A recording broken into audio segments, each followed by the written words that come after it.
अध्याय 17। मूलतः आपको स्पेयर टायर भी नहीं माना जाता। जो व्यक्ति आया था वह कोई और नहीं बल्कि जियो हुआंग था, वह धनी छात्र जिसे शेनबू ने पहले चोनकिंग रोड मॉल के मछली रेस्तरां में यान कियान से मिलते हुए देखा था।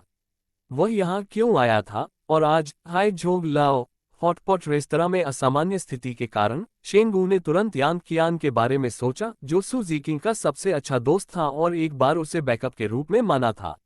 ये सही है, यह मैं हूँ। जियाओ हुआंग ने स्पष्ट रूप से शेनबू को अपनी नजरों में नहीं रखा। उसने अपनी दाहिनी तर्जनी उंगली उठाई और शेनबू की ओर गुस्से से इशारा करते हुए कहा, मैंने सुना है कि तुम सू जिकिंग को यहाँ भोजन कराने जा रहे थे। जो लोग जानते हैं कि उनके लिए क्या अच्छा है, उन्हें तुरंत चले जाना चाहिए। भविष्य में मेरी देवी से दूर रहना, वरना तुम्हें इस स्कूल में पढ़ाई करने का पछतावा होगा। जियाओ हुआन के शब्दों के साथ उसके पीछे खड़े दर्जन भर लोग भी शेनबू को धमकाने और शाप देने लगे। तो क्या आपने झील के किनारे बुलेटिन बोर्ड पर वह काम किया? संख्या में कम होने के बावजूद शेनबू के चेहरे पर कोई डर नहीं दिखा। बिल्कुल, अपनी बेहद औसत व्यक्तिगत स्थिति के साथ आप अध्ययन कक्ष में हमारे स्कूल के फूल के साथ खुलेआम बात करने की हिम्मत करते हैं। मैंने ये सिर्फ आपको सामान्य रूप से घृणा करने के लिए किया था, जियाओ हुआंग ने अहंकारपूर्वक कहा। लेकिन जैसा कि आप अब देख सकते हैं, प्रत्यक्ष टकराव में भी आप अभी भी कोई मुकाबला नहीं कर सकते।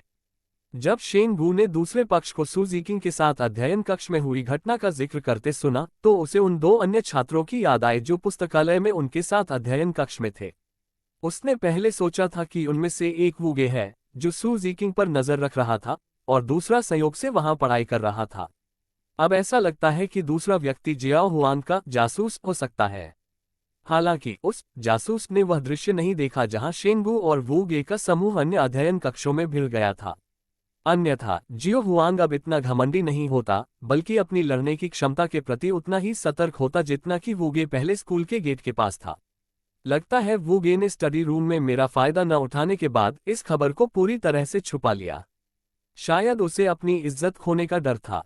ये सोचते हुए शेनबू निकटतम हॉटपॉट टेबल पर बैठ गया। उसने न तो जियाओ हुआन को कोई जवाब दिया और न ही भागने की कोई इच्छा दिखाई। अरे, तुम में हिम्मत है बच्चे।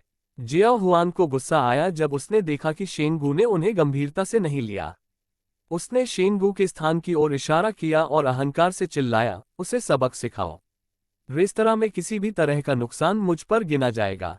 हालांकि सू जीकिंग कक्षा में शेनबू के पिछले परित्याग से कुछ हद तक असंतुष्ट थी, लेकिन अपनी व्यक्तिगत परवरिश के कारण वह सहमत समय से 10 मिनट पहले हाई झोंग लाओ हॉटपॉट रेस्तरां में पहुंच गई। जब वह स्कूल के गेट के पास से गुजरी तो वूगे ने पहले ही वादा कर लिया था कि वह लंबे समय तक ध्यान से बचने के लिए अपने चचेरे भाई की लग्जरी कार में बैठकर पूर्वी विश्वविद्यालय से निकल जाएगा। सड़क पर अन्य छात्रों की बातचीत से सू जीकिंग को पता चला कि कुछ समय पहले ही पूर्वी विश्वविद्यालय में एक महिला स्टार आई थी, लेकिन इस तरह की चीजें उसे पसंद नहीं थीं। अगर कोई प्रसिद्ध वैज्ञानिक ईस्टर्न यूनिवर्सिटी में व्याख्यान देने आता तो वह तुरंत उसकी छोटी प्रशंसक बन जाती और बहुत दिलचस्पी लेती। और जब वह हॉटपॉट रेस्तरां में दाखिल हुई तो उसने देखा कि शेनबू जियो हुआन को गिरा रहा है, जो उन्मादी हो गया था और उसे मुक्का मार रहा था। जियो हुआन को गिराने वाली शांत मुद्रा अभी भी कायम थी, बिना किसी रुकने के इरादे के। यहाँ क्या हो रहा है? सू जीकिंग ने हॉटपॉट रेस्तरां में लोगों को जमीन पर लेटे हुए देखा और वहां खड़े शेनबू से बात करते हुए थोड़ा भौहें चढ़ा ली। दूसरी ओर शेनबू ने अपनी लड़ाई की मुद्रा को त्याग दिया और सू जीकिंग को देखकर थोड़ा मुस्कुराया और कहा, ये लोग ईर्ष्या करते हैं कि मैं आज यहाँ आपके साथ खाना खा सकता हूँ, इसलिए उन्होंने मुझे धमकी दी और परेशानी पैदा की। मैं तो बस अपना बचाव कर रहा था। सू जीकिंग की मेजबान के साथ घनिष्ठता बढ़ गई है। सिस्टम प्रॉम्प्ट की ध्वनि के साथ शेनबू ने जल्दी से सू जीकिंग के महिला चरित्र संग्रह की जांच की और पाया कि उनकी अंतरंगता 16 अंक से बढ़कर 18 अंक हो गई थी। ऐसा लगता है कि शीर्ष छात्रा भी चाहती है कि पुरुष उसके सामने नायक बने, न कि खलनायकों द्वारा धमकाया जाए। यद्यपि 2 अंक बहुत ज्यादा नहीं है, लेकिन यह उसके जैसे शीर्ष छात्र के लिए पहले से ही काफी अच्छा है, जिसने मेरे साथ अपनी घनिष्ठता इसलिए कम नहीं की क्योंकि मैंने किसी और के साथ झगड़ा किया था। ये सोचते हुए शेनबू सू जीकिंग के पास गया और आत्मविश्वास से कहा, ये जगह अब भोजन के लिए उपयुक्त नहीं है, चलो कहीं और चलते हैं। यान कियान के उपहार के लिए बचाए गए पैसों की बदौलत, हालांकि बाद में उसे पता चला कि वह तो बस एक अतिरिक्त टायर था, शेनबू के पास अभी भी कुछ पैसे बचे हुए थे। भले ही उसका रूममेट लू हाओ भुगतान न करे, फिर भी वह सू जिकिंग को भोजन करा सकता था। हालांकि सू जिकिंग शेनबू के साथ तुरंत नहीं गई। उसने शेनबू की ओर इशारा करते हुए कहा, 1 मिनट रुको। फिर वह जियाओ हुआन की ओर मुड़ी, जो जमीन से रेंग कर ऊपर आया था और दर्द से कराह रहा था, और गुस्से से पूछा, यहाँ क्या हो रहा है? क्या यान कियान ने तुम्हें यहाँ आने और उसके साथ परेशानी मोल लेने के लिए कहा था, क्योंकि वह इस बात से नाखुश थी कि शेनबू मेरा प्रेमी बन गया। शेनबू सू जिकिंग के पास खड़ा था और उन लोगों के बारे में सोच रहा था जो अस्थायी रूप से अपनी युद्धक क्षमता खो चुके थे। शीर्ष छात्र की सोच वाकई तेज है। हालांकि अब मुझे जियाओ हुआन के मुझ पर हमले की परवाह नहीं है, फिर भी यह जानना अच्छा है कि आज की घटना यान कियान की वजह से हुई या खुद जियाओ हुआन की वजह से। अगर यह यान कियान की वजह से था, तो हो सकता है कि जियाओ हुआन को मेरे और सू जिकिंग के बारे में अध्ययन कक्ष में सू जिकिंग के दोस्त यान कियान से पता चला हो, जिसने बाद में उसे बताया। उस स्थिति में अध्ययन कक्ष में मौजूद दूसरा व्यक्ति जियाओ हुआन का जासूस नहीं हो सकता। जबकि शेनबू का दिमाग तीव्र गति से सोच रहा था, जियाओ हुआंग ने सू जिकिंग के सवालों के तहत एक पल के लिए हिचकिचाहट की, फिर जवाब देने के तरीके को समझने के बाद उसके सवाल का जवाब दिया। मैं यहाँ अपने आप आया हूँ, इसका यान कियान से कोई लेना देना नहीं है। जब जियो हुआंग ने ये कहा, तो उसके अगले शब्दों ने सू जिकिंग को और भी अधिक चौंका दिया। वास्तव में मैं तुम्हें काफी समय से पसंद करता हूँ, और केवल अपने परिवार की स्थिति और हैसियत के कारण ही मैं तुम्हें पाने के योग्य हूँ। पूरी कहानी यहाँ जाने चौंकने के बाद सू जिकिंग तुरंत बहुत क्रोधित हो गई। क्या तुम यान कियान का पीछा नहीं कर रहे हो? इन दिनों यान कियान मुझे बता रही है कि उसे एक बहुत ही संतोषजनक प्रेमी मिल गया है और वह कुछ दिनों में तुम्हारे और मेरे साथ भोजन करेगी। शायद ये यान कियान की एक तरफा इच्छाधारी सोच है। जब शेनबू ने सू जिकिंग को समझाया, तो उसका स्वर स्पष्ट रूप से थोड़ा कड़वा हो गया। ऐसा लगता है कि वह सिर्फ तुम्हारे करीब आने के लिए यान कियान का उपयोग करना चाहता था, और यान कियान का प्रेमी बनने का उसका कोई इरादा नहीं था। क्या तुम्हें यान कियान पसंद नहीं है? तुम्हारे जैसे किसी व्यक्ति के लिए उसका पीछा करना पहले से ही काफी अच्छा है। जब तक तुम सू जिकिंग को छोड़ दोगे, मैं तुम्हें 100,000 युआन दे सकता हूँ। यान कियान को पैसों से सबसे ज्यादा प्यार है। इन पैसों से कम तुम ग्रेजुएशन तक उसके साथ डेट पर जा सकते हो। अध्याय 1817 एक अनमोल खजाना एक महिला का दिल नहीं खरीद सकता, तुम बेशर्म हो। सू जिकिंग बेहद गुस्से में थी और उसने उग्र स्वर में जियो हुआन को डांटा, क्या आपको लगता है कि ऐसा कहने से, भले ही शेनबू को पैसे चाहिए, मेरे मन में आपके लिए कोई अच्छी भावनाएं होंगी? यह जरूरी नहीं कि सच हो। सू जिकिंग की कड़ी प्रतिक्रिया के कारण जियाओ हुआन को ऐसा नहीं लगा कि उसने कोई गलती की है। हो सकता है वह पैसे लेने को तैयार हो जाए। अगर तुम कुछ दिन भी उसके साथ रहने को तैयार हो जाओ, तो भी उसके साथ तुम्हारा रिश्ता किसी भी दिन खत्म हो सकता है।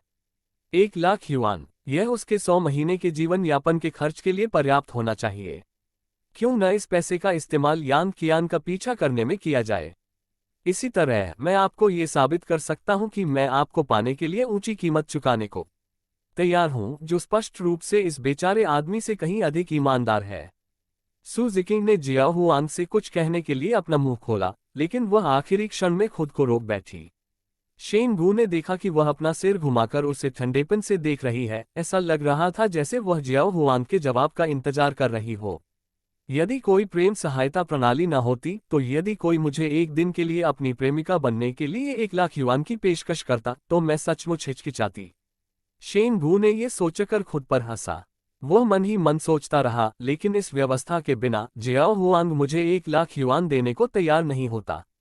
अगर मेरे पास सू जिकिंग को एक दिन के लिए अपनी प्रेमिका बनाने का कोई और तरीका भी होता, तो भी मेरी पिटाई होती जैसे अभी हुई है। इस समय जियाओ हुआंग ने शेनबू की मुस्कान को अपना मजाक समझ लिया और उसका चेहरा काला पड़ गया। हालांकि उसमें हमला जारी रखने की हिम्मत नहीं थी। 2 लाख, मैं इसे आपके लिए दोगुना कर दूंगा। तुम्हें इस बारे में सोचना होगा। एक खूबसूरत लड़की जितनी बड़ी होती जाती है, उसे उतने ही ज्यादा पैसों की जरूरत होती है। क्या तुम भविष्य में अपनी शर्तों के साथ उसकी जरूरतें पूरी कर पाओगे? तुम्हें छोड़ दिया जाना तो तय है। अभी इतनी बड़ी रकम मिल जाना अच्छा है। कॉलेज में कई गर्लफ्रेंड्स पर खर्च करने के लिए 2 लाख काफी हैं। शेनबू को उम्मीद नहीं थी कि सू जिकिंग को छोड़ने के लिए जियो हुआंग इतनी बड़ी कीमत चुकाएगा। हालांकि अपने पहले लक्ष्य के रूप में अगर दूसरा पक्ष 2 मिलियन की पेशकश भी करता, तो भी वह जियो हुआंग की मांग मानने को तैयार नहीं होता। आखिरकार वह लव असिस्टेंस सिस्टम वाला व्यक्ति था और उसका मानना था कि भविष्य में न केवल प्यार में बल्कि पैसे के मामले में भी ये प्रणाली उसे कई तरह से लाभान्वित करेगी। इसका सबसे सरल उदाहरण ये था कि इस प्रणाली ने वू जियाई को अपने तीसरे विजय लक्ष्य के रूप में चुना। इतनी लोकप्रिय महिला सेलिब्रिटी को अपने प्यार में डालने के लिए पैसा शायद सबसे महत्वपूर्ण कारक नहीं था, लेकिन यह निश्चित रूप से एक महत्वपूर्ण कारक था। शेन वू ने अभी 2 मिलियन की संख्या के बारे में सोचा ही था कि उसने इसका इस्तेमाल जियाओ हुआन को जवाब देने के लिए किया।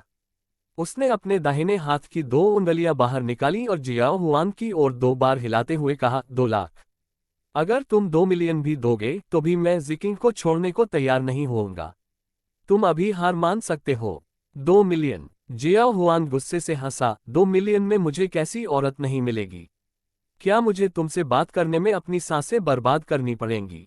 मैं दूसरों के बारे में नहीं जानता, लेकिन कम से कम तुम्हें उसके जैसी लड़की तो नहीं मिलेगी। शेन वू ने एक उंगली से अपने बगल में बैठी सू जिकिंग की ओर इशारा किया।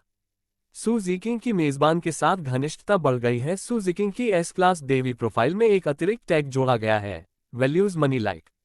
सिस्टम प्रॉम्प्ट के साथ शेन वू ये देखकर आश्चर्यचकित था कि उनकी अंतरंगता अचानक 10 अंक बढ़ गई थी।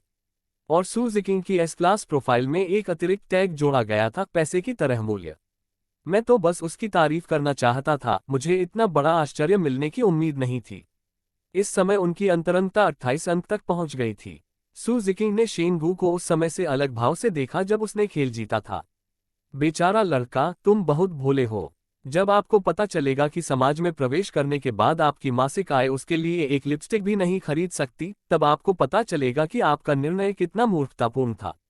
यह देखकर कि वह शेन वू को मना नहीं सका, जियाओ हुआन केवल एक ठंडी मुस्कान के साथ अपना तिरस्कार व्यक्त कर सका। यह एकमात्र तरीका था जिससे वह अपने अधीनस्थों के सामने अपनी प्रतिष्ठा बचा सकता था। चलो चलें, शेन वू। अप्रत्याशित रूप से सू जिकिंग ने शेन वू के बाएं हाथ को पकड़ने की पहल की। उसने शेन वू से कहा, इस आदमी को देखकर ही मुझे उल्टी आ रही है। शेन वू के जीवन में ये पहली बार था कि इतनी खूबसूरत लड़की ने उसके साथ इतना अंतरंग व्यवहार किया था। चल दर। जैसे ही शेन वू सू जिकिंग के साथ हॉटपॉट रेस्तरां से बाहर निकला, उसने अपने पैरों में हल्कापन महसूस किया।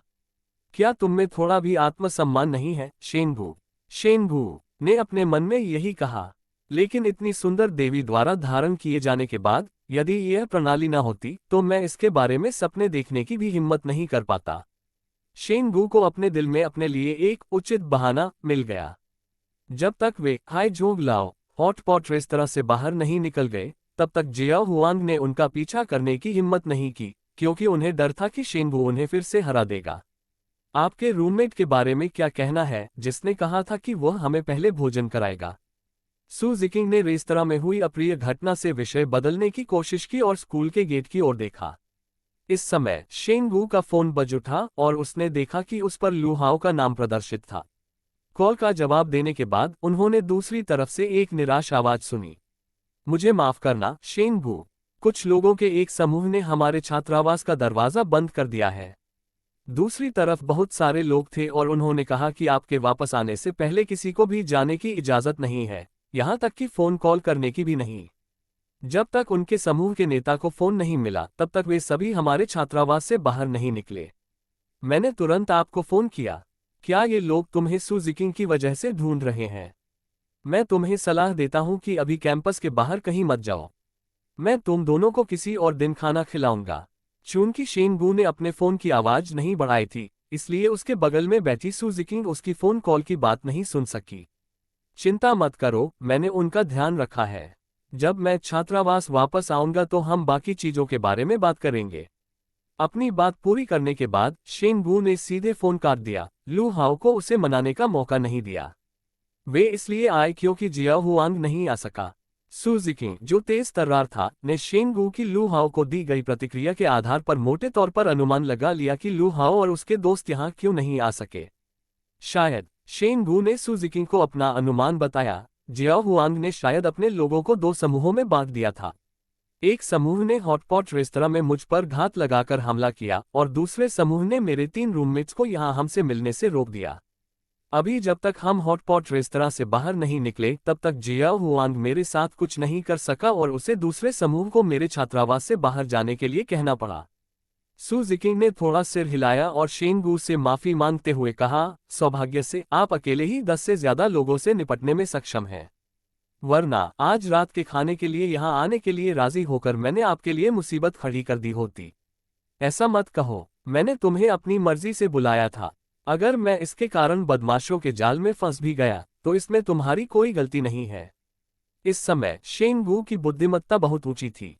उसने न केवल सू जिकिंग को मुस्कुराने पर मजबूर कर दिया, बल्कि उसने सिस्टम की आवाज भी सुनी जो उनके बीच बढ़ती अंतरंगता का संकेत दे रही थी। अध्याय 1918 मनपठन तकनीक का परीक्षण संस्करण। सू जिकिंग की जिम्मेदारी को स्पष्ट करने वाले शब्दों की इस लहर ने सू जिकिंग और शेंगू के बीच घनिष्ठता को 30 अंकों तक बढ़ा दिया। हालांकि 2 अंकों की वृद्धि की तुलना पिछले 10 अंकों की छोटी छलांग से नहीं की जा सकती, लेकिन इसने शेंगू को पहले से ही लगभग 1/3 पर विजय प्राप्त की भावना भी दी। चूंकि वे नहीं आ सकते और दोपहर में कोई कक्षा भी नहीं है, तो चलो मैं तुम्हें दोपहर के भोजन के लिए शहर ले चलता हूँ। शेंगू सू जिकिंग के साथ दोपहर का भोजन करने का यह अवसर बर्बाद नहीं करना चाहता था। bit.ly/3ibfajkv पर हमारा समर्थन करें। शहर तक, हाँ, जियाओ हुआंग जैसे लोगों के आसपास होने से भले ही मुझे उनसे डर न लगता हो, ये हमारे खाने के मूड को प्रभावित करता है। ठीक है, सू जिकिंग ने हल्के से मुस्कुराते हुए कहा, चूंकि मैं आज आपकी प्रेमिका हूं, इसलिए मैं इस उचित अनुरोध पर सहमत हो सकती हूं। ये देखकर कि सू जिकिंग सहमत हो गई, शेंगू खुश होने से खुद को रोक नहीं सका। क्योंकि उसे आमंत्रित करने के बाद भी वह चिंतित था कि सू जिकिंग उसके साथ शहर जाने से इनकार कर देगी और अपने रूममेट्स के सामने प्रेमिका होने का प्रमाण देने की आवश्यकता नहीं का बहाना बनाएगी। खुश होकर शेंगू ने तुरंत एक टैक्सी बुलाई। हालांकि सू जिकिंग ने उसे कार में बैठने से रोकने के लिए इशारा किया। यहां से शहर तक टैक्सी लेना बहुत महंगा है, चलो 160 नंबर की बस लेते हैं। शेंगू की आर्थिक स्थिति को ध्यान में रखते हुए की गई इस कार्रवाई से उन्हें तुरंत अच्छा महसूस हुआ। जब वह पहले यान कियान के साथ गुप्त रोमांस में था तो यान कियान ने कभी नहीं सोचा था कि शेंगू के पास बाहर जाकर भोजन करने के लिए पर्याप्त पैसा है या नहीं। और शेंगू भले ही उसके रहने का खर्च बहुत कम हो गया था, फिर भी उसने यान कियान को पश्चिमी भोजन खाने के लिए उच्च खपत वाले कैफे में ले जाने पर जोर दिया, बिना ये कहे कि वह इसे वहन नहीं कर सकता। चलो टैक्सी लेते हैं। आपको भोजन पर आमंत्रित करना आसान नहीं है। यद्यपि शेंगू भावुक हो गया था, फिर भी उसने 2 कदम आगे बढ़ाए और टैक्सी का दरवाजा खोला। एक ओर उसे लगा कि यह सू जिकिंग के लिए सार्थक था और दूसरी ओर अब उसके पास थोड़ा पैसा भी था। ये सब यान कियान के लिए उपहार खरीदने हेतु पैसे बचाने के उसके पिछले व्यवहार के कारण संभव हुआ।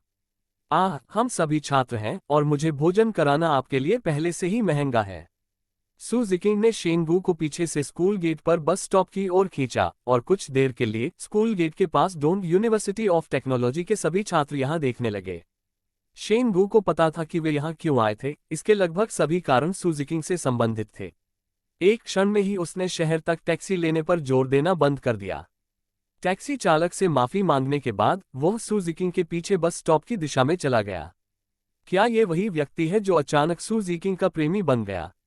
लगता है उसका नाम शेंगू है ना? हाँ, सिचुन झील के पास बुलेटिन बोर्ड पर किसी ने उसे मेढक के रूप में पोस्ट किया था। अपनी आवाज धीमी करो। कुछ समय पहले उसने वू जियाई के कई अंगरक्षकों का अकेले ही सामना किया था। यहाँ तक कि वू गे, जो अमीर और शक्तिशाली है, ने भी उन अंगरक्षकों को संयम बरतने को कहा था। मुझे लगता है कि उसकी पहचान निश्चित रूप से उतनी सरल नहीं है जितनी हम सतह पर देखते हैं। बस के लिए कतार में लगने की प्रक्रिया के दौरान ये शब्द शेंगू के कानों में गूंजते रहे। जहां तक शेंगू की अपनी भावनाओं का सवाल है, जब उसने ये शब्द सुने तो उसे थोड़ी शर्मिंदगी महसूस होने के अलावा सू जिकिंग के प्रेमी के रूप में देखे जाने पर अधिक गर्व महसूस हुआ। शायद मैंने अभी टैक्सी लेने पर इसलिए जोर नहीं दिया था कि मेरे बारे में ऐसी बातें की जाएं। क्या ये घमंड है? नहीं, यह नहीं। अगर मेरे पास प्रेम सहायता प्रणाली नहीं होती तो यह अब घमंड होता। लेकिन मेरे पास सिस्टम है और मुझे विश्वास है कि सू जिकिंग भविष्य में मुझसे प्यार करने लगेगी। तो ये सारी ईर्ष्या और दूसरों से ईर्ष्या भरे शब्द, मैं इसी लायक हूँ। यही वह है जिसे पाने के लिए मैं योग्य हूँ। तभी स्टेशन पर खड़ी बस के दरवाजे खुल गए। वे दोनों बस में चढ़ गए और पीछे वाली सीट पर बैठ गए। शेंगू ने उदारतापूर्वक खिड़की वाली सीट सू जिकिंग को दे दी और गलियारे वाली सीट ले ली। आगे और पीछे की सीटों से सू जिकिंग को घेर लिया। ऐसा लग रहा है जैसे वह सिर्फ मेरी है। जब शेन वू विचारों में खोया हुआ था, सू जिकिंग ने खिड़की से बाहर देखने से अपना सिर मोड़ लिया और उससे कहा, इस तरह हमें बस के किराए के लिए केवल 2 युआन की आवश्यकता होगी, और बाद में हमारे पास खाने के लिए अधिक पैसे होंगे। मेरे पास अब काफी पैसे हैं। तुम्हें बाद में और भी अच्छा खाना ऑर्डर करना चाहिए, वरना मुझे और भी ज्यादा ग्लानि होगी। हालांकि जब बात पैसा होने की आई तो सू जिकिंग ने एक ऐसी मुस्कान दिखाई जिसका गहरा अर्थ था। लेकिन मुस्कुराने के बाद उसने कुछ नहीं कहा और बस हल्के से सिर हिलाकर अपना सिर वापस खिड़की की ओर कर लिया। उसका क्या मतलब है? पूरी यात्रा के दौरान शेन वू उसके व्यवहार के पीछे का असली कारण नहीं समझ सका। आधे घंटे बाद वे दोनों शहर के सबसे व्यस्त इलाके जिकिंग रोड पर पहुंचे। इस सड़क पर न केवल कई शॉपिंग मॉल थे, बल्कि इन मॉल में कई विशेष खाद्य दुकानें भी थीं। सबसे प्रसिद्ध मॉल यिनजुओ था, जहां शेन वू ने पहले यान कियान के लिए एक पेंडेंट खरीदा था। बेशक यान कियान का ग्रिल्ड फिश रेस्तरां भी वहां मौजूद था, जहां वह जियाओ हुआन के साथ डेट पर गई थी। चलो यिनजुओ की 12वीं मंजिल पर चलते हैं। वहां सबसे विशेष खाद्य पदार्थ की दुकानें हैं। शेन वू ने यह बात तब कही जब उसने अपने अतीत के दर्द का सामना करने का निर्णय लिया। उन्होंने महसूस किया कि केवल इस दर्द को सीधे पार करके ही वह आधिकारिक तौर पर प्यार में एक नया जीवन शुरू कर सकते हैं। सू जिकिंग को शेन वू की वर्तमान मनोवैज्ञानिक गतिविधियों के बारे में पता नहीं था, इसलिए उसने बिना ज्यादा सोचे उसके सुझाव पर सहमति दे दी। यिनजुओ की 12वीं मंजिल पर शेन वू ने ग्रिल्ड फिश रेस्तरां की तुलना में अधिक उच्च स्तरीय रेस्तरां चुना, जहां यान कियान जियाओ हुआन के साथ डेट पर गई थी। जब वे दोनों बैठ गए तो वेटर ने उन्हें मेनू थमा दिया। मेनू में व्यंजनों की कीमतें देखकर सू जिकिंग की भौहें थोड़ी सिकुड़ गईं। चूंकि मैं आमतौर पर पढ़ाई में अधिक समय बिताता हूं, इसलिए मुझे वास्तव में यह नहीं पता कि ये रेस्तरां किस प्रकार का भोजन बेचते हैं। शायद ये व्यंजन मुझे पसंद नहीं है। चलो किसी दूसरे रेस्तरां में चलते हैं। सू जिकिंग ने मेनू बंद कर दिया और शेन वू के चेहरे को देखते हुए ऐसा कुछ नहीं कहा कि व्यंजन बहुत महंगे हैं। इसके बजाय उसे जाने का एक और बहाना मिल गया। उसने इन व्यंजनों के सामने शायद शब्द का प्रयोग किया। शायद वह व्यंजनों के स्वाद के कारण नहीं, बल्कि इसलिए जाना चाहती है क्योंकि वे बहुत महंगे हैं। सू जिकिंग द्वारा पहले बस लेने पर जोर देने की घटना के साथ शेन वू ने यह विचार तब किया जब उसने मेनू पर कीमतें देखी। काश मैं अनुमान लगाने के बजाय सीधे उसके सच्चे विचार जान पाता। आपके स्टोर में नए आइटम हैं, कृपया उन्हें देखें। तभी शेन वू के दिमाग में सिस्टम प्रॉम्प्ट की आवाज आई। निश्चित रूप से, यदि सिस्टम द्वारा मांग को मान्यता दी जाती है तो वह मुझे संबंधित चीजें बेचेगा।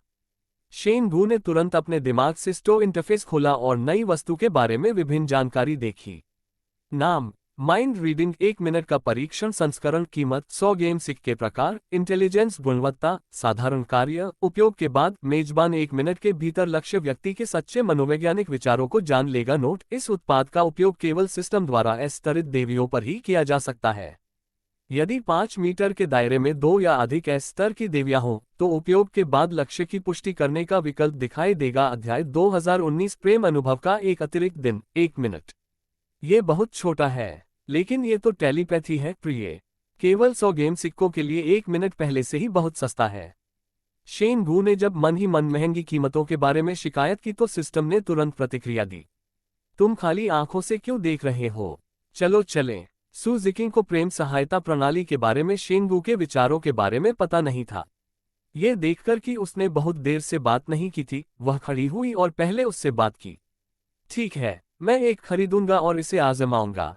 अपना मन बनाने के बाद शेन वू, जिसके पास पहले से ही 500 गेम सिक्के थे, ने अपने दिमाग का इस्तेमाल करके सिस्टम स्टोर से टेलीपैथी 1 मिनट का परीक्षण संस्करण खरीदा और उसे अपनी इन्वेंट्री में उपयोग करने के लिए चुना। मुझे लगता है कि आप पहले निकलना चाहते हैं, या आपको लगता है कि इस रेस्तरां में व्यंजन बहुत महंगे हैं, इसलिए आप मेरे लिए पैसे बचाना चाहते हैं, है ना? टेलीपैथी का उपयोग करने के बाद शेन वू ने तुरंत सू जिकिंग से यह प्रश्न पूछा। जब आप bit.ly/3ibfajkv पर बेहतरीन सामग्री बनाने की कोशिश कर रहे हो, अतीत में सिस्टम के सामान की अंतरात्मा के अनुसार मुझे तुरंत उसके विचार जानने में सक्षम होना चाहिए।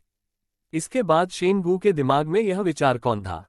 निश्चित रूप से सू जिकिंग की आवाज उसके दिमाग में आई। वह काफी चतुर है, लेकिन मैं फिर भी उसे धोखा दूंगी और उसे मुझ पर बहुत अधिक पैसा खर्च नहीं करने दूंगी। जब शेन वू ने यह आवाज सुनी तो उसके सामने सू जिकिंग ने कुछ नहीं कहा। इसके बाद उसने शेनबू से कहा, मुझे सचमुच लगता है कि इस रेस्तरां के व्यंजन मेरे स्वाद से मेल नहीं खाते। उनके बगल में खड़ी महिला वेटर बोली, हमारे व्यंजनों का स्वाद शहर में बहुत मशहूर है। इस बार आप इसे जरूर ट्राई करें और मैं गारंटी देती हूं कि अगली बार आप जरूर आना चाहेंगे। माफ कीजिए, इसकी कोई जरूरत नहीं है। हालांकि मैं इस भोजन का खर्च उठा सकता हूं, लेकिन मैं अपने प्रति उसकी। अध्याय 17। मूलतः आपको स्पेयर टायर भी नहीं माना जाता। जो व्यक्ति आया था वह कोई और नहीं बल्कि जियो हुआंग था, वह धनी छात्र जिसे शेनबू ने पहले चोनकिंग रोड मॉल के मछली रेस्तरां में यान कियान से मिलते हुए देखा था। वह यहाँ क्यों आया था और आज हाई झोंग लाओ हॉटपॉट रेस्तरां में असामान्य स्थिति के कारण शेनबू ने तुरंत यान कियान के बारे में सोचा, जो सू जीकिंग का सबसे अच्छा दोस्त था और एक बार उसे बैकअप के रूप में माना था। ये सही है, यह मैं हूँ। जियाओ हुआंग ने स्पष्ट रूप से शेनबू को अपनी नजरों में नहीं रखा। उसने अपनी दाहिनी तर्जनी उंगली उठाई और शेनबू की ओर गुस्से से इशारा करते हुए कहा, मैंने सुना है कि तुम सू जीकिंग को यहाँ भोजन कराने जा रहे थे। जो लोग जानते हैं कि उनके लिए क्या अच्छा है, उन्हें तुरंत चले जाना चाहिए। भविष्य में मेरी देवी से दूर रहना, वरना तुम्हें इस स्कूल में पढ़ाई करने का पछतावा होगा। जियाओ हुआन के शब्दों के साथ उसके पीछे खड़े दर्जन भर लोग भी शेनबू को धमकाने और शाप देने लगे। तो क्या आपने झील के किनारे बुलेटिन बोर्ड पर वह काम किया? संख्या में कम होने के बावजूद शेनबू के चेहरे पर कोई डर नहीं दिखा। बिल्कुल, अपनी बेहद औसत व्यक्तिगत स्थिति के साथ आप अध्ययन कक्ष में हमारे स्कूल के फूल के साथ खुलेआम बात करने की हिम्मत करते हैं। मैंने ये सिर्फ आपको सामान्य रूप से घृणा करने के लिए किया था। जियाओ हुआंग ने अहंकारपूर्वक कहा, लेकिन जैसा कि आप अब देख सकते हैं, प्रत्यक्ष टकराव में भी आप अभी भी कोई मुकाबला नहीं कर सकते। जब शेनबू ने दूसरे पक्ष को सू जीकिंग के साथ अध्ययन कक्ष में हुई घटना का जिक्र करते सुना, तो उसे उन दो अन्य छात्रों की याद आई जो पुस्तकालय में उनके साथ अध्ययन कक्ष में थे। उसने पहले सोचा था कि उनमें से एक वूगे है, जो सू जीकिंग पर नजर रख रहा था, और दूसरा संयोग से वहां पढ़ाई कर रहा था। अब ऐसा लगता है कि दूसरा व्यक्ति जियाओ हुआंग का जासूस हो सकता है। हालांकि उस जासूस ने वह दृश्य नहीं देखा जहां शेनबू और वू गे का समूह अन्य अध्ययन कक्षों में भिड़ गया था। अन्यथा जियो हुआंग अब इतना घमंडी नहीं होता, बल्कि अपनी लड़ने की क्षमता के प्रति उतना ही सतर्क होता जितना कि वू गे पहले स्कूल के गेट के पास था। लगता है वू गे ने स्टडी रूम में मेरा फायदा न उठाने के बाद इस खबर को पूरी तरह से छुपा लिया। शायद उसे अपनी इज्जत खोने का डर था। ये सोचते हुए शेनबू निकटतम हॉटपॉट टेबल पर बैठ गया। उसने न तो जियाओ हुआंग को कोई जवाब दिया और न ही भागने की कोई इच्छा दिखाई। अरे, तुम में हिम्मत है, बच्चे। जियाओ हुआंग को गुस्सा आया जब उसने देखा कि शेनबू ने उन्हें गंभीरता से नहीं लिया। उसने शेनबू के स्थान की ओर इशारा किया और अहंकार से चिल्लाया, उसे सबक सिखाओ। रेस्तरां में किसी भी तरह का नुकसान मुझ पर गिना जाएगा। हालांकि सू जीकिंग कक्षा में शेनबू के पिछले परित्याग से कुछ हद तक असंतुष्ट थी, लेकिन अपनी व्यक्तिगत परवरिश के कारण वह सहमत समय से 10 मिनट पहले हाई झोंग लाओ हॉटपॉट रेस्तरां में पहुंच गई। जब वह स्कूल के गेट के पास से गुजरी तो वूगे ने पहले ही वादा कर लिया था कि वह लंबे समय तक ध्यान से बचने के लिए अपने चचेरे भाई की लग्जरी कार में बैठकर पूर्वी विश्वविद्यालय से निकल जाएगा। सड़क पर अन्य छात्रों की बातचीत से सू जीकिंग को पता चला कि कुछ समय पहले ही पूर्वी विश्वविद्यालय में एक महिला स्टार आई थी, लेकिन इस तरह की चीजें उसे पसंद नहीं थीं। अगर कोई प्रसिद्ध वैज्ञानिक ईस्टर्न यूनिवर्सिटी में व्याख्यान देने आता तो वह तुरंत उसकी छोटी प्रशंसक बन जाती और बहुत दिलचस्पी लेती। और जब वह हॉटपॉट रेस्तरां में दाखिल हुई तो उसने देखा कि शेनबू जियो हुआन को गिरा रहा है, जो उन्मादी हो गया था और उसे मुक्का मार रहा था। जियो हुआन को गिराने वाली शांत मुद्रा अभी भी कायम थी, बिना किसी रुकने के इरादे के। यहाँ क्या हो रहा है? सू जीकिंग ने हॉटपॉट रेस्तरां में लोगों को जमीन पर लेटे हुए देखा और वहां खड़े शेनबू से बात करते हुए थोड़ा भौहें चढ़ा ली। दूसरी ओर शेनबू ने अपनी लड़ाई की मुद्रा को त्याग दिया और सू जीकिंग को देखकर थोड़ा मुस्कुराया और कहा, ये लोग ईर्ष्या करते हैं कि मैं आज यहाँ आपके साथ खाना खा सकता हूँ, इसलिए उन्होंने मुझे धमकी दी और परेशानी पैदा की। मैं तो बस अपना बचाव कर रहा था। सू जीकिंग की मेजबान के साथ घनिष्ठता बढ़ गई है सिस्टम। ये जानकर आश्चर्य हुआ कि वह आदमी झोउ यान का प्रेमी हो सकता है और उसने अपने विचार सू जीकिंग के साथ साझा किए। फिर उसने अपने दिमाग का इस्तेमाल करके सिस्टम के महिला डेटाबेस में महिला की प्रोफाइल की जांच की। उन्होंने पाया कि डेटाबेस में अंतरंग मुलाकातों की संख्या अभी भी 0 थी। क्या इस डेटाबेस में अंतरंग मुलाकातों की संख्या स्वचालित रूप से अपडेट होती है? या मुझे अपडेट पाने के लिए उसके 5 मीटर के दायरे में जाना होगा। यद्यपि सू जिकिंग की पिछली डेटाबेस प्रविष्टियों में से कई स्वचालित रूप से अपडेट की गई थी, लेकिन जब ये बात आई कि क्या झो यांग और उसके प्रेमी के बीच अंतरंग संबंध थे, तो शेनबू ने फिर भी सावधानीपूर्वक सिस्टम से पूछा, कृपया निश्चिंत रहें, मेजबान महिलाओं के संग्रह में शामिल सभी जानकारी को अद्यतन रखा जाएगा, विशेष रूप से एस स्तर की देवी के संग्रह के लिए। जब सामग्री में परिवर्तन होते हैं तो सिस्टम पहली बार मेजबान को सूचित करेगा। यदि पहले से एकत्रित एस स्तर की देवी का किसी अन्य के साथ अंतरंग संबंध है, तो क्या वह अभी भी विजय के लिए मेरा लक्ष्य होगी। जब सू जिकिंग ने कुछ समय के लिए हेलो न कहने पर सहमति जताई, तो शेनबू ने सिस्टम से अपने मन में यह महत्वपूर्ण प्रश्न पूछा। एक बार यह स्थिति उत्पन्न होने पर सिस्टम स्वचालित रूप से यह निर्धारित कर लेगा कि होस्ट लक्ष्य पर विजय प्राप्त करने में विफल रहा है और संबंधित विजय मिशन को स्वचालित रूप से रद्द कर देगा। क्या होगा यदि पहले से ही जीता गया लक्ष्य किसी अन्य के साथ अंतरंग संबंध रखता हो। सिस्टम से सटीक उत्तर पाने के अवसर का लाभ उठाते हुए शेनबू ने पहले ही एक विस्तार योग्य प्रश्न पूछ लिया। अध्याय 2120 शिक्षिका और उसके नए प्रेमी से आकस्मिक मुलाकात। जब तक कोई अप्रत्याशित घटना न हो, तब तक जीता गया लक्ष्य केवल मेजबान को ही समर्पित होगा। यदि अप्रत्याशित घटना के कारण कोई दुर्घटना होती है, तो उसके परिणाम केवल मेजबान द्वारा ही वहन किए जा सकते हैं, क्योंकि इसका मतलब ये भी है आप एक संभावित प्रेमी के रूप में असफल रहे हैं, तो हमें उनकी सुरक्षा करनी होगी। और इस प्रकार की सुरक्षा केवल व्यक्तिगत सुरक्षा तक ही सीमित नहीं है।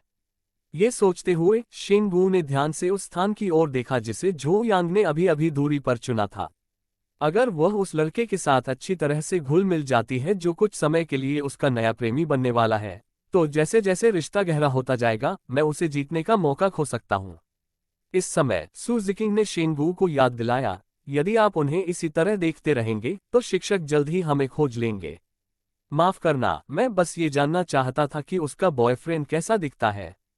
आखिरकार ये शेनबू ही था जिसने पहले नमस्ते कहने की पहल न करने का प्रस्ताव रखा था, और उसने कुछ हद तक विरोधाभासी व्यवहार किया था क्योंकि वह झो यांग को लक्ष्य के रूप में खोने के बारे में चिंतित था। यदि शिक्षिका हमें पहचानना नहीं चाहती, तो वह हमारी निगाहों को अनदेखा कर देगी। अगर उसे हमें पहचानने में कोई आपत्ति नहीं है, तो वह सक्रिय रूप से हमारी नजरों से नजरें मिलाएगी। ये भी उसके रवैये की एक छोटी सी परीक्षा है। ये शब्द कहने के बाद शेनबू ने देखा कि सू जिकिंग की आंखों में अर्थ जटिल होने लगा। तो फिर मैं आपसे एक सवाल पूछता हूँ, अगर झो यांग आपकी प्रेमिका बनने को तैयार हो, तो क्या आप शिक्षक छात्र संबंध स्वीकार करेंगे। हालांकि झो यांग शेनबू का दूसरा विजय लक्ष्य है, फिर भी जब सू जिकिंग ने ऐसा सीधा सवाल पूछा तो वह अपनी शर्मिंदगी को नियंत्रित नहीं कर सका।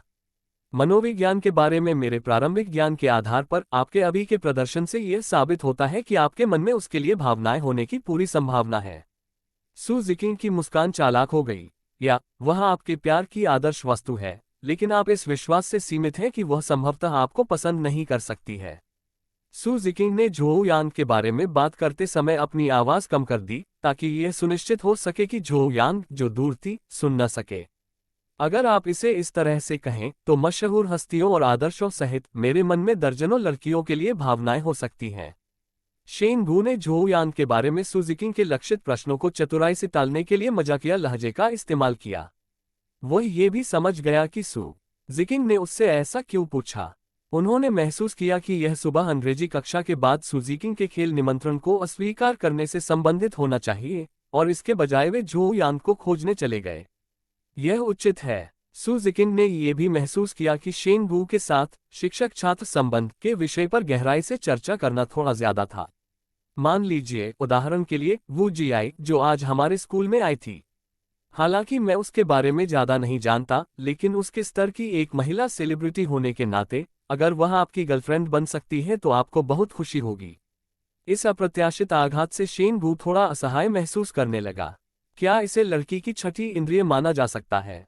नहीं, बिल्कुल नहीं। अपने दिल में आह भरते हुए शेनबू ने मजाक में सू जिकिंग से एक बहुत ही सच्ची बात कही।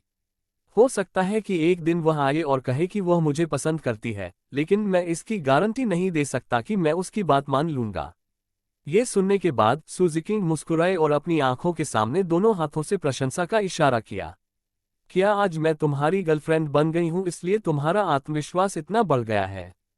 फिर उसने अपनी मुस्कुराहट पर काबू पाया और शेनबू से गंभीरता से कहा, या ऐसा इसलिए है क्योंकि तुम्हें पहले से ही अपने आप पर बहुत भरोसा है, इसलिए तुम कल मुझे ढूंढने के लिए अध्ययन कक्ष में गए थे। उसके शब्दों का अर्थ पहले से ही बहुत स्पष्ट था। कह रही थी कि उस दिन शेंगू का व्यवहार जानबूझकर किया गया था और वह उसका पीछा करना चाहता था। मैं कल अपनी इच्छा से तुम्हें ढूंढने नहीं गया था।